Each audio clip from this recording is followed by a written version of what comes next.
At the heart of the debate is a provision in the bill that makes advocating or promoting terrorism in general punishable by up to 5 years behind bars. There's no question that the provision, if introduced as presently stated, will be challenged in court. Constitutional lawyer Paul Cavalluzzo says it's not clear what promoting terrorism in general is, and that puts our right to freedom of expression and religion at risk. What if I went on the web and said Canada's foreign policies are wrong and we're subjugating the Muslim peoples? Is that promoting terrorism? That's the kind of problem we have when you criminalize words and you criminalize opinions. Security expert Christian Luprecht says fears about Canadians losing their freedoms are baseless. We're simply adapting the toolkit as we would do in any other policy area if we know that certain policy is working perhaps not as effectively as it could be. Still, there's also concern about other parts of the bill. CSIS, Canada's spy agency, will have greatly expanded powers, but no additional oversight. And government institutions will be able to share your personal information with more ease. The government insists there will be checks on all the new powers, especially through the courts. But critics say Canada's delicate balance between security and freedom is now at risk. Hey there, I'm Darren Howard. This is Radio Free Canada, and we're here live on location at the Stop Harper rally, April 3rd, 2015, the Dayton Street overpass. It was an NDP rally of sorts, too. One of the initial organizers was one of the members of the NDP party who's going to start taking on Harper from the activist side, the social change side. We're wondering whether or not a politician involved in social change could be an activist. It's raising a lot of questions. But the truth is, these guys are getting a lot of support. We throw our weight behind it because it's one of the first of 3 different info sessions that we're going to have talking about how to stop Stephen Harper, the Conservatives, and save this country. But the amount of support is incredible. So you can see that the support is out here. People are waving signs, and we're getting ready for our own Stop Harper rally coming up here. And we're going to be hosting in Carey Park in 2 weeks' time. I hope you have a chance to check it out. I am Darren Howard. Let's go to some clips. Serious legislation must meet the most serious challenge in depth. When legislation seeks to balance between our security and our liberties and perhaps places the latter in jeopardy over the former, the scrutiny of it, the debate over it, must be full and unrestricted. Every clause should be fought over. Every potential advance on the liberty of the citizen should be examined as to its ultimate necessity. The powers and agencies to be granted license to monitor and investigate outside or beyond the protections normally in place must be put to the fullest parliamentary, media, and democratic testing. This is even more true when events, recent or past, distant or near, give the greater weight to what we fear over what in normal times we most tenaciously value. Paraphrasing Thomas Jefferson, this thought is the right one. It is preferable to be exposed to the dangers attending too much liberty than those attending too small a degree of it. Thus, in the current debate, while Mr. Mulcair and his NDP might be seen as against the tide, taking the stand he has is the right course. We should not abridge our liberties or set up mechanisms to abridge them without the fullest and most strenuous scrutiny and opposition we are capable of, and all of the oversight which our situation allows. For The National, I'm Rex Murphy.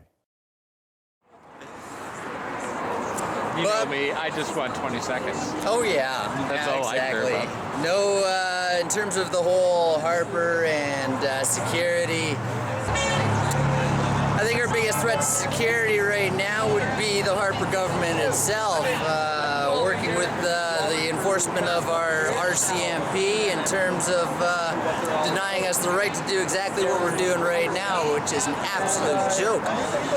To say that we're a terrorist threat is extreme paranoia, and that's pretty much what I see coming out of our Harper government right now. They are trying to protect themselves. They're not trying to protect us. They're keeping their stuff secret. Their ideas of transparency are the most opaque ideas I've ever seen. We've just got to have a lot of change, and change will not come until we actually look at our democratic system and how we're operating with it. And we're going to keep doing the same song and dance every 4 years, and we really have to find a way to change that. I think the people here have the proper idea, and we're going to come up with that idea. We are going to work it. We are going to change Canada back to the way we want it to be. Thank you.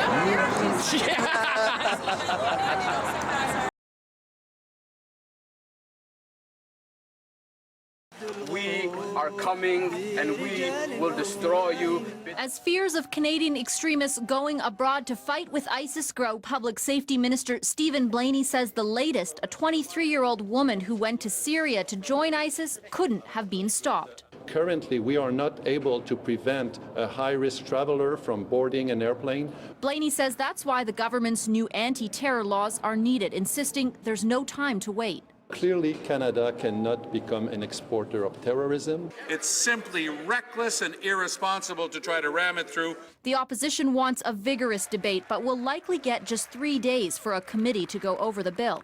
Not enough, according to this constitutional lawyer. This is the most fundamental rearrangement of our national security architecture since the post 9/11 reform. So I don't understand what the rush is. C-51 creates 2 new laws and changes 15 others. Critics say the bill gives Canada's spy agency CSIS more powers without more checks.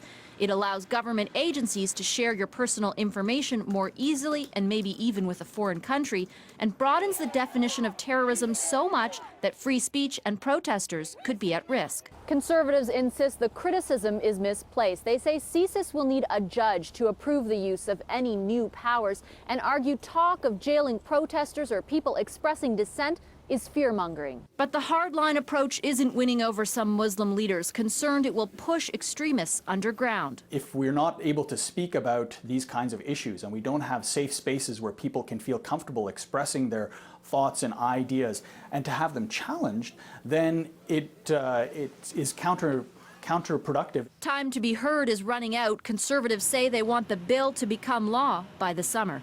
Vashi Capellos, Global News, Ottawa. Okay, hey there, guys. Here with Norah Bowman, one of the organizers right here, and also our NDP candidate, right? For Kelowna Lake Country. Kelowna Lake Country. Okay, so you're here, you're at the front line, a lot of support, a lot of people honking their horns. Is that a good indication of what you're coming into? I think it's fantastic. People are really ready for a change. Okay. People who may have voted conservative in the past are so disillusioned, and they feel so let down by their government, that they're looking for an alternative. And I think one of the best things about the NDP is that they are a clear alternative, right? So, yes, you stand up against C-51, but we need a fix for the economy. Where are you standing on that in the Okanagan? And, you know, I don't think that the kind of fear of terrorism that has been sort of spread by the Conservative is separate from the economy. Because what we see as a big economic problem that relates to the Okanagan is an economy that has not been diversified, that has been really focused on one industry. And what we have in the Okanagan Valley are fewer and fewer local jobs. So the number of families, my own close relatives, in which one of the family members has to go out of town to work. Well, my partner also travels to work, but it's a different industry. But they have to travel for work, and they come back. That is so hard in our community. That does not really feed our economy, our local economy, the way it does. It means that local businesses can do well, right? So that is a problem of the current government. I mean, the Harper's government has been in long enough that we can hold them accountable for that, because at the same time they've been exporting manufacturing. So at the same time as we're condensing all of this kind of economic power in one extremely likely to fluctuate industry. I mean, the price of oil goes up and down. Right. We know that it goes up and down, always goes up and down. What we need to be doing is banning raw log exports, so that all of the logs that we harvest, which is fine, I know we have a natural resource economy, they should be milled and processed in our own towns. locally owned mills, locally owned pulp mills, locally owned manufacturing provides more jobs locally and more money locally, and also better environmental stewardship. You know, when the ownership of that factory or that mill is in the town, historically we have much better environmental stewardship. People are less likely to hurt their own home, right? So I don't really think that the threat of terrorism is disconnected. I think that's a big, like, look over here, we had 4 terrorists. Don't look at our economy crashing because we condense it all into an industry. Right. Yeah. It's a long answer. I hope that's not too long. But yeah, I do see a strong connection there. And it's funny when people think that conservatives are all about jobs in the economy, because the conservative government is all about exporting our economy and exporting jobs to the cheapest place in the world where the labor is cheapest, right? Right. And what that means is that it's so hard to find a job in Kelowna. I mean, how hard it is for people in their 30s and 20s to find a job in Kelowna they can work at and raise their family. It is so hard, and they end up having to leave town. You're going to edit that, right? Yeah, of course I'm going to edit that.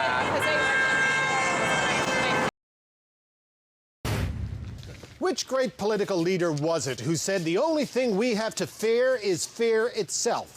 Well, you can Google later, but we know for certain it was not Stephen Harper. He loves to remind us over and over again that danger is lapping at our shores. And these days, there's a lot of things to be afraid of. The government and the media are constantly telling us that terrorism is at the top of that list. And so it should be. But that is just the tip of the iceberg. You want to go down the fair road, there's a lot of things we should be afraid of.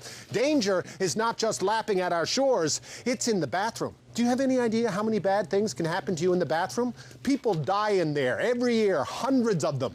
And I, for one, I would welcome it if from now on in every speech the Prime Minister gave, he would go on at length about the dangers of slip and fall. And any discussion about the economy should be met with tough talk on how to keep us safe in the bathroom. And we need new powers, new laws, forcing Canadians to use those rubber bath mats. And there is no time to debate these laws. And obviously, the state will need new powers to enter the bathroom. If Peter MacKay or Jason Kenney wants in your toilet, upstairs or down, that is a small price to pay. And while we're on the subject, do you have any idea how many Canadians are killed every year in the summer doing summer things? It is our deadliest season, and yet we are encouraged to go outdoors.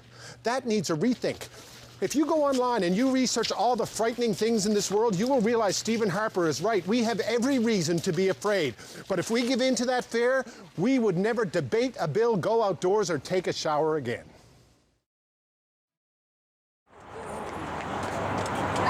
I believe it was Benjamin Franklin who said, "Those who give up liberty for security will lose both and deserve neither."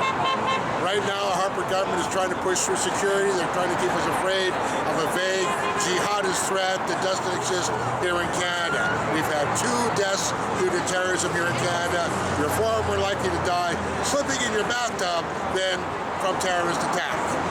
Now, they're just using it as a political platform because they've dropped the ball on the economy. We can see that, and with the election coming, they're pushing it for all it's worth. We need you to get informed as to what they're doing and why they're doing it. It's up to you. You can stop the Harper government in this year, in this election. He's Steve, 2015.